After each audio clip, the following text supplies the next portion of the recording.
Hey, welcome to the Lead Up Podcast. I'm your host, Mike Harbour, and this is our Elite Leader series where we highlight leaders who are guiding and building high performance cultures and tackling some of the toughest challenges in healthcare leadership.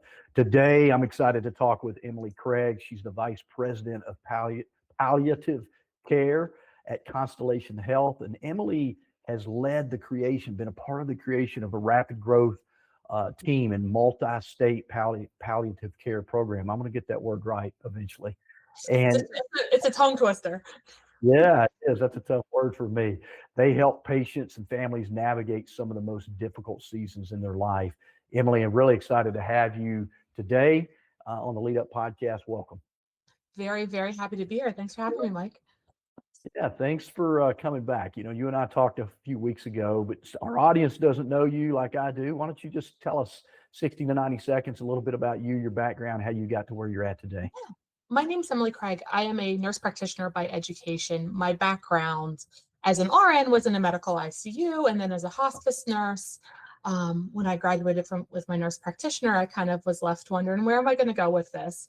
And one of the things that has always really called to my heart was palliative care nursing. The idea of being able to really make that impact in a person's life, have those difficult conversations during a time that's very, very vulnerable for that patient and family, and really make a lasting impact on the experience that they have during that time of their life.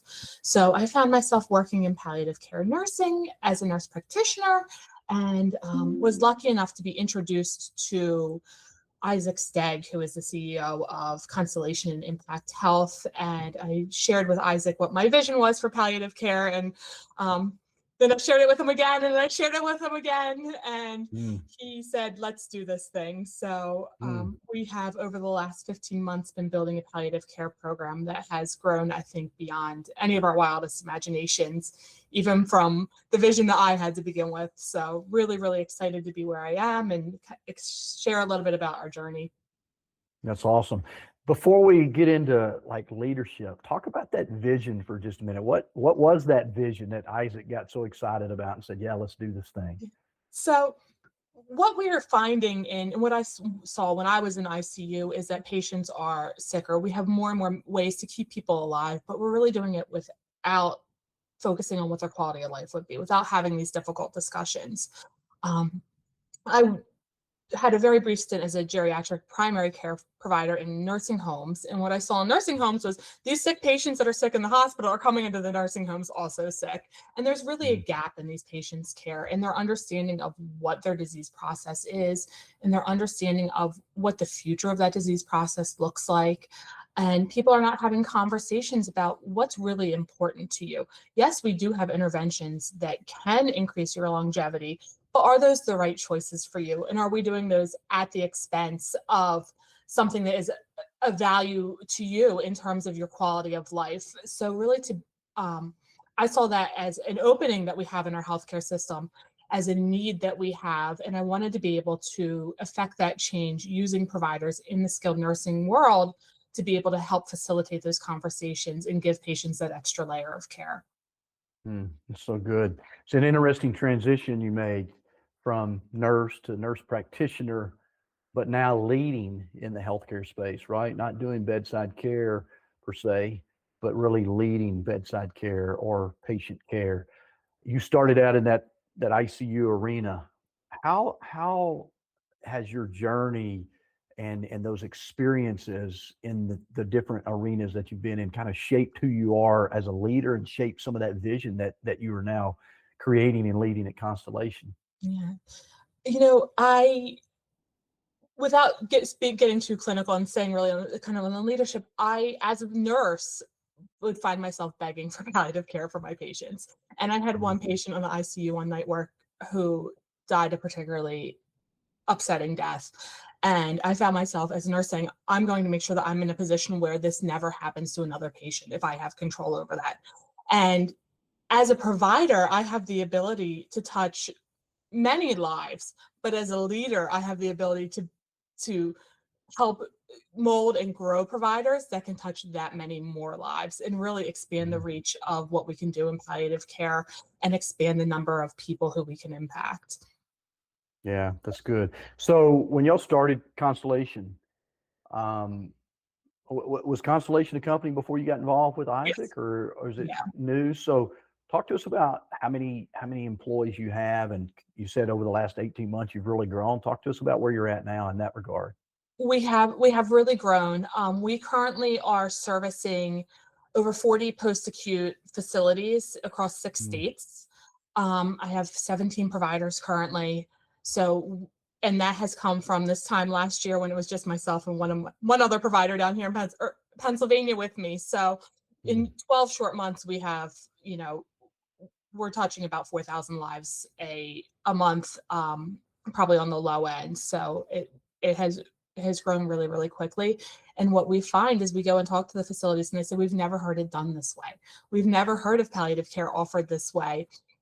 And they're Mm. really excited to bring that extra support in and be able to make sure that they're protecting their patients also and that they're avoiding hospitalizations and sentinel events that really could be circumvented by having honest conversations with patients.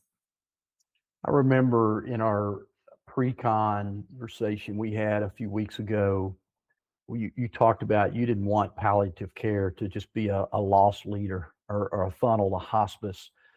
What do you believe truly makes a sustainable palliative care program? What should it look like clinically, financially, culturally to really be sustainable for the long haul?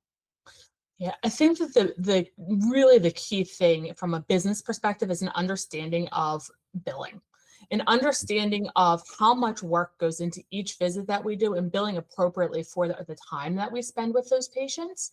Mm, I think also it is a matter of identifying which patients have palliative needs and seeing them, not waiting till we're in crisis situations where we're just funneling patients to hospice, becoming involved early, having a frequent presence in those patients' lives, and really acting as to the truest form of our ability in our education as palliative providers, not just hospice liaisons that are helping to mm. transition people when it's appropriate. Yeah, so Um, let's dig a little bit deeper into that. I mean, what does success for the team look like beyond metrics? Beyond those traditional metrics that we're measuring. What are the outcomes or stories that tell you your model's working? That Constellation model is really the future of palliative care. So I think that it really comes down to the people, and it comes down to the people that we hire, the providers that we send out into the community. A salesperson walks through the door and they might get our first business, but it's the care that keeps the business coming in. And developing providers to be autonomous, to feel confident in their roles, to speak confidently to what our vision as an organization of palliative care is, and help to destigmatize some of the misunderstandings about what palliative care is. Um, Really is so integral in us having had the growth that we have and being able to make the impact that we have so far. My providers will say to me, and I feel it too as a provider, I think there's a lot of jobs that you can go out in the world and do, but Mm, we all really feel strongly that in our roles, we're one of the unique places where every single day we make a difference in somebody's life. And mm. and when you have a job that feels worth it in that way, it makes it worth coming back to every day and wanting to continue to be a part of that team. Yeah, that's good. You said it really comes down to the people we hire. Talk about that a little bit. How do you, because the reality is, look, I know I've been doing this long enough, way too long. I don't want to, I'll give up my age, right? 30 years being in this leadership development, talent management, people development space. I know we have a shortage of people in healthcare when it comes to qualified providers, and it's getting even more so as we move into the next decade, right? So people matter, and not just hiring, a warm body and getting the right people on our team is important, despite the shortage of talent that may be in the marketplace. So, what are you guys doing as an organization to make sure you get the right people on your team? And then how does that impact like leadership, culture, patient care, outcomes that you're after? Yeah, I think really the understanding is that our strength as an organization is our providers. And the people that we hire are the face of our organization. And I can teach as a leader, I can teach any skill in the world. I can teach you what to say. I can teach you what medications you should prescribe, but I can't teach someone a personality.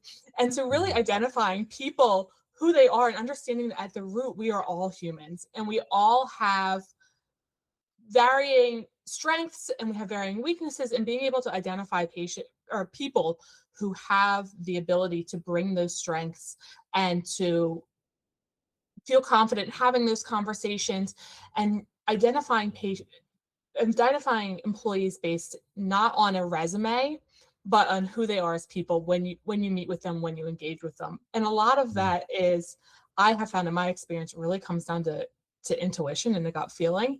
Every time I have met somebody, even if they look great on paper, and maybe I met with them and I was kind of like, but I needed to fill the hole, I've always regretted that decision.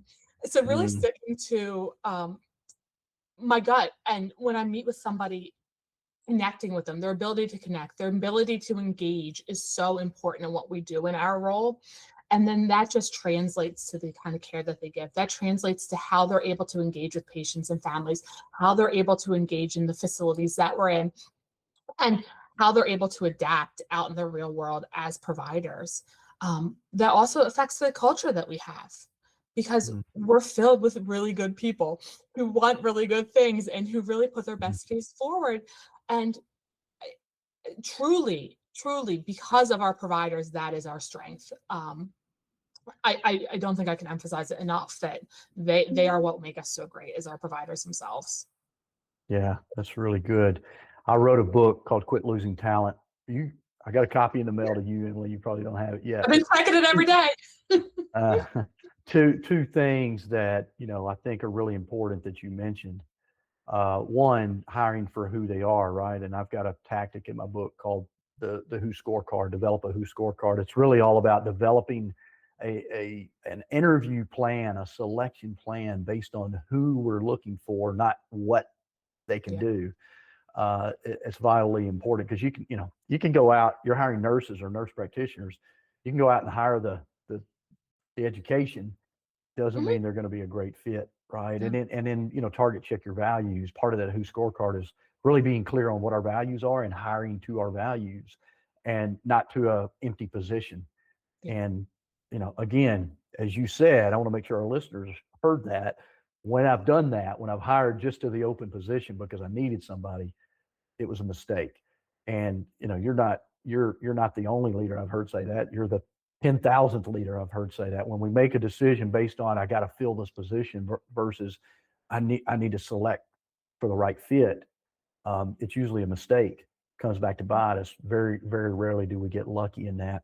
When you think about developing leaders, because you're hiring providers, but you're also in your role developing leaders, right? That can work autonomously and lead autonomously. You mentioned that.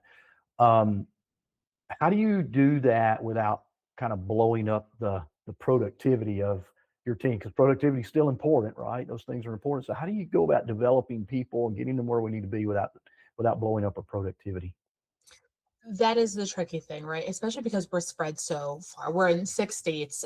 So really it's a matter of identifying people who we can use as leaders while they still carry their own caseload, but who sort of have that ability to be flexible, have the drive, who want to impact change from a bigger perspective, and utilizing them within their role as a resource to the other providers, Mm, utilizing them as trainers. So they're out in the field, they're still seeing patients, but they're helping to train at the same time. Really finding ways where they shine. And it's, not every employee who we use as a leader, who we build up to be a lawyer, or a leader. We're not building any lawyers in healthcare. uh, me either. Has the same skill set, and recognizing we have some who are really, really great at teaching how to work the EMR. And so we Mm, use them for that. And then we have other providers who are really fantastic at their billing, and we use them to help audit charts and to help give feedback on charts. mm, So really identifying where people have their strengths, and feeding into their strengths to utilize them to the best of their abilities. so good. Another chapter in my book. I'm not making this all about, plugging my book, but building functional endurance, right? I talk about that, making sure in healthcare, oftentimes leaders say, well, I hired them to be a nurse. But sometimes we can find other things, like you just mentioned, that they're really good at and put them in a place of their strength to help the organization, help the team grow, but also motivate them, right? Yeah, maybe they did go to school to be a nurse and they're good at that, but maybe they're really good at billing, as you said, and maybe they're good at teaching others how to do it correctly or writing charts or having those difficult conversations with families or patients or whatever. And that builds morale. It builds engagement when we're able to do those things. So I love that you're doing those things as well. What is something you've tried that didn't go as well as you hoped when it comes to developing other people? I think it really kind of goes back to what we talked about before, but the idea of putting this a square peg in a round hole, Mhm. trying to say like, oh, this person has had leadership experience and utilizing them in a capacity that maybe they weren't prepared for, or maybe they just weren't interested in. Sometimes people, Mhm. healthcare leadership, and I think in any kind of leadership, can burn people out. I'm sure that you see that all the time. And sometimes we get that. And I think people are really quick to say that based on your past experience, this is what you should still do. Really looking at everybody as individuals and not trying to sort of um, force a direction that is not in line with what that person really wants. Um, Mhm. Listening to them for honest feedback. When I ask a question, if I ask, would you be interested in this? I'm asking because I truly want to know, would you be interested in this? Because if you're not interested in helping that, if you're not interested in training, if that's just not for you, I'm not going to ask that of you because you're going to feel unsatisfied. The person who you're leading is not going to have a good experience. And all the way across the board, it's not going to be a good fit. So, Mm. really hearing people what's important to them, what they want, and honoring and respecting that, I think is so important as a leader. Such great advice. Lead up listeners, I hope you're hearing that. We're talking about elite leadership. This is an elite leader, uh, Emily Craig, that we're talking to. And that right there is great advice. I was just coaching a hospital CFO yesterday who's planning her retirement in the next few years. And we're talking about succession. And they have someone on the team that they want to become the next CFO. And my first question was, does she know that? Have Right. you asked her whether does she want that? Is she even interested? Because if you're thinking that's the direction you're going and she doesn't want it, then you retire, then we don't have a backup plan for that. So asking number one, does that person want that? Not just assuming. Because look, the reality is, Emily, and you kind of hit on this, even though there's a promotion opportunity there, that doesn't mean someone wants to be promoted, right? They may be absolutely happy where they are, or worse yet, one of the worst things we do in healthcare is promote people that aren't developed for the role that they're in, right? We say, oh, Emily, you're a great nurse. You would be a great leader. Let's put you in this leadership role. And then we create major turnover issues because Emily's not a great leader or, whoever. And so great advice that you're hearing from Emily today. Emily, you talked about being a very hands-on leader early in your career when we talked a couple of weeks ago. You know, hands-on in almost everything you did. You also have a big vision for what palliative care should look like and what this company should look like.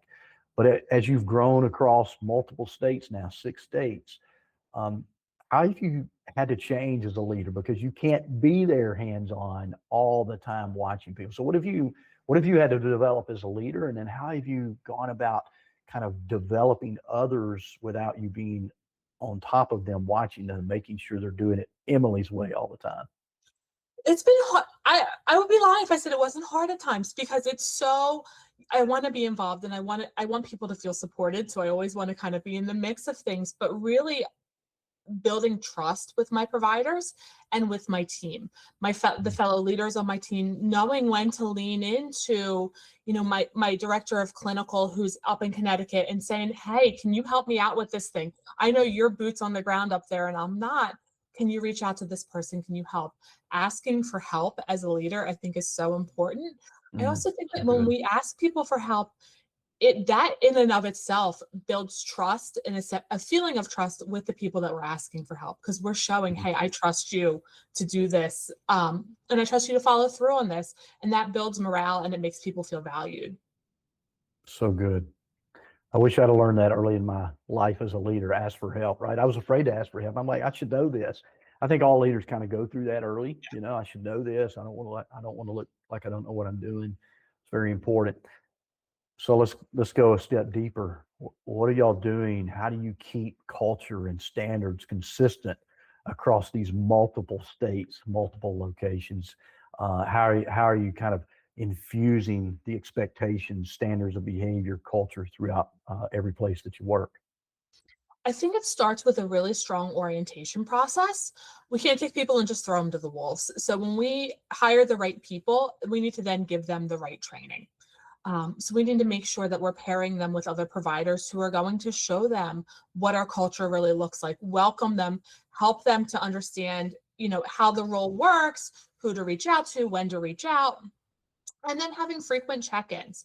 My providers, even at my level of leadership, I have a personal relationship with. And I may not be involved on their every single day of everything that they do. And, we have other people in the team who have stepped up and helped support sort of at a mid-level, at a mid-level range, but I still have that personal relationship. We have monthly check-ins. We do weekly one-to-ones with new providers to help make sure that they know that they have that designated time that they can come with questions, they can come for guidance. Really just making sure that even though geographically we may be spread out across multiple states, we are still one team. We are still Constellation and Impact Health, and our palliative care team is a unit, and we are all there for each other to help support each other. Yeah, so good. That weekly rhythm, right?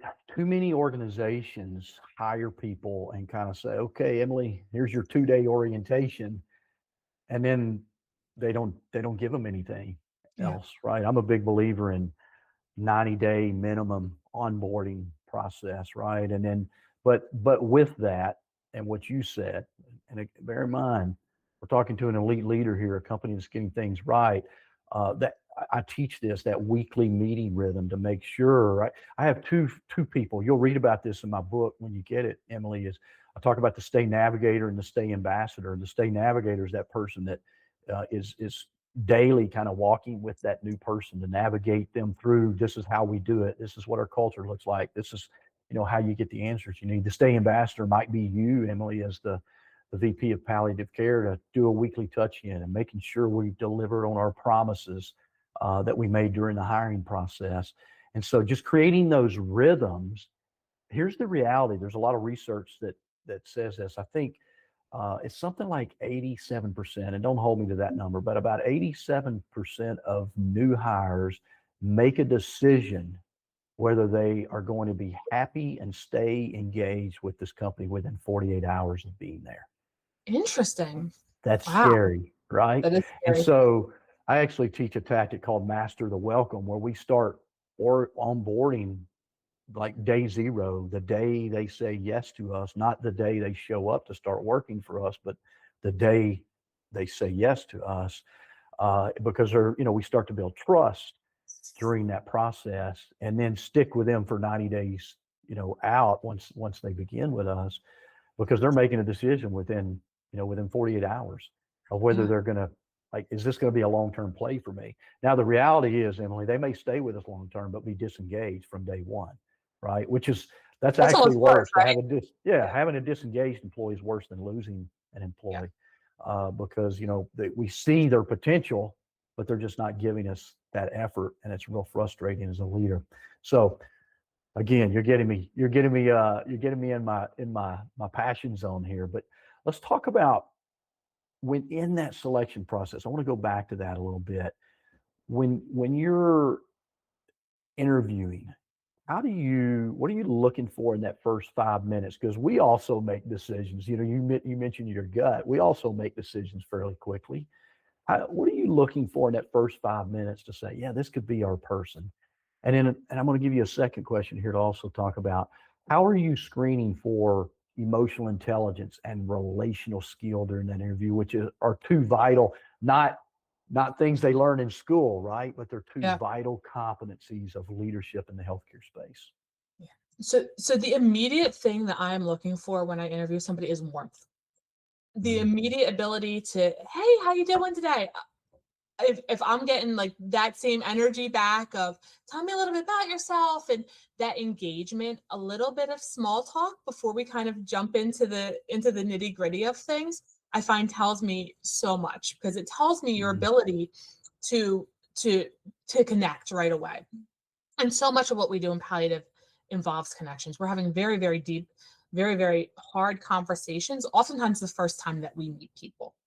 mm. So we need to be able as providers to immediately make a connection in some capacity with people. Um, and and just I'm then asking questions to determine emotional, the kind of emotional connection and their ability to connect. One of the things that I always ask is how would you describe palliative care? Because that's Mm, something that we have to do as providers. There's so many misunderstandings about palliative care. So I'm always interested to hear how people would describe it because it tells me two things. It tells me, one, what is your understanding of what you're interviewing for? mm, And two, how well can you break down a complicated idea to make mm, it mm. understandable for the person who you're teaching and who you're talking to? Um, Yeah, and I think that it really tells me more than anything else that I ask in an interview, really what I need to know about that person. yeah. I love that. Behavioral based interviewing, right? Based on a skill that's necessary, and being able to connect to someone who maybe in their worst moment in life, right? Yeah. A healthcare moment is typically someone's most anxious, anxiety ridden time in their life, and so I love that idea of warmth. Mhm. It is critical. What have you learned about retention and keeping great people? You're in a tough market. You're in a tough, you know, industry. Palliative care, a subset of healthcare. It's emotionally heavy. It's challenging. What have you guys learned about retention, and what are you getting right, or what are you still learning to keep your great people? I think that the first thing that we've learned about retention is that a strong orientation, a strong onboarding is key to retention. If we can build a strong foundation, people feel secure where they are. Mm, The other thing is keeping the humanity in it. Yes, it's a business. Yes, we have a bottom dollar to make, but we are all humans and we are all people. We all have outside lives. This is part of our life, and really mm, recognizing that people are people and people do have outside stressors and helping them to feel supported no matter what. Every conversation that I have, everything that I say, every email that I write, I reread all of my emails that I send to my employees through the lens of how would I want my employer to tell me this thing that I'm about to say? And so making good. sure that I'm truly the golden rule, treating people how I'd want to be treated. And I think that when you have that kind of culture that starts at the top, um, you build a place where people feel safe, people feel happy, people feel supported, and people want to stay. Mm, love that. Culture starts at the top. Hmm. And too many leaders miss that. They think it's starts with the people out front, but people do what people see, right? Yeah, And if they don't see us leading that by that example, modeling what we expect, then that our culture is going to be a reflection of that. yeah. Certainly. Talk about a tough time with your team, and where there was a hard stretch, big challenge, maybe this growth. That what did you do as a leader to pull people through that tough challenge, and why is that so important as a leader to kind of be the calm through the storm?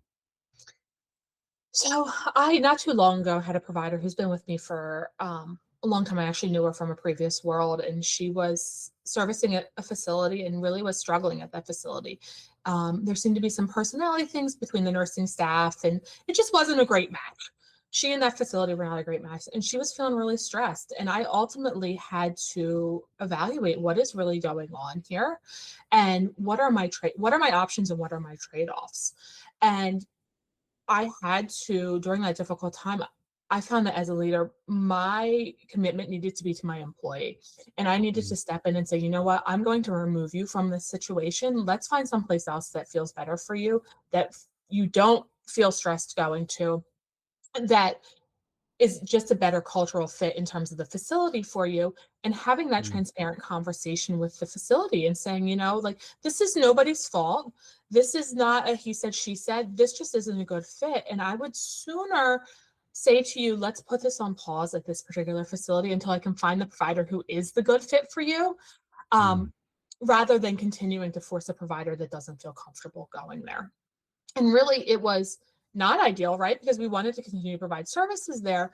But when you look at the bigger picture, it was the best case scenario. And it was a hard choice to make. But really, I had to make sure that we were protecting both the provider and being true to our promise at the facility, that they felt supported by the provider that we had in there.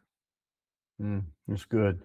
Jumped in with both feet, handled it, didn't Yep. blame, didn't point Yep. fingers. I It love never that. helps to blame and point fingers. Sometimes people, you Yeah, just have to listen to people. I think yeah, it goes that's so right. far as a leader. What are some challenges you all face now with people, talent, retention, engagement, that you're still trying to find the right answers for? I think that the biggest challenge that we're facing now, which is actually a good problem to have, is our Mm, demand for growth without hiring in a way that we're overextending ourselves. mm, From a financial perspective, we need to make sure that our providers are productive and that they're meeting their goals. It takes 90 days to really get a provider up and running to their full capacity. It has been our experience. So understanding that, I know that I have this whole list of facilities that wants us to come in and saying, I'd love to get a provider in there. I just can't do that right now. mm, And really gauging, where do we hire next? What strategically makes sense for the business, for the facilities that want us to come in there, so that we can ensure that the services that we're providing are sustainable, and that it's a profitable business model, that we're not biting off more than we can chew out of excitement. that's good. Yeah, it's important, right? I mean, don't slow down on the vision. Just make sure we got the systems, processes, people in Yeah. place to be able to fulfill that, Yeah. so that we don't create even more burnout. Because certainly burnout is a big challenge that we all face in the leadership space today. Let's get ready to land a plane. I'm gonna give you one question here. You get the opportunity to stand in front of a room of healthcare executives and tell them the hard truth that they need to hear from your experience, about engagement, about leadership. What would you tell them, Emily? I would tell them, be the leader that you would hope would lead you. Mm, That there is always going to be a bottom dollar. There's always going to be the financials, the business of it, but we can't ever meet those goals if we don't have high quality people working for us. And the way that we get high quality people is by being high quality leaders. And we need to lead by mm. example, and we need to be the people we want leading us. Speaking my language, love it. That's where I, spend my days trying to create better leaders, right? Elite leaders. I love this conversation, Emily. It's been powerful. You're doing extremely important work. You're leading well, Thank which you. is fantastic. I wish every leader I talked to was leading well. Unfortunately, that's job security for me and the work that I do, right? And it's not that they don't want to lead well; they just haven't been developed well, or they haven't done that own, personal growth in their lives. They've been waiting on others to grow them. So I appreciate how intentional you've been, how your organization's been, as well. For our listeners who want to learn more about you, your work, maybe about palliative care, um, maybe your model, how would they find you? How could they connect with you? I am on LinkedIn. I love to share on there. I love to share not just the work that we're doing, but the work that I'm seeing other palliative care organizations and advocacy groups doing to spread the word about what palliative care is, and what we offer to patients and families. So that's really probably the best place to find me. Always happy to connect with anyone on there. Great. So, lead up listeners, I'll make sure that we add Emily's link in the show notes. So, if you're watching on YouTube, check the YouTube notes. If you're listening on your platform, whatever podcast platform, check out the show notes there. It's Emily Craig on LinkedIn. Hopefully, this conversation helped you grow as a leader, maybe help you think differently about leadership. The things that we talk about on the Leadership Lead Up podcast are possible. Emily's a great example of doing things very well. I've never helped Emily before. She gets it. Her organization gets it. But that's what we're in the business of doing, is helping organizations create cultures where people can thrive, create cultures where people want to stay, whether it's, demanding challenges you have in the workforce, or just retention issues or engagement issues. I hope you'll continue to tune in to the Lead Up Podcast. And until next time, lead higher, influence greater, and achieve beyond. Emily, thanks for a great conversation. Thank you so much for having me. It was great.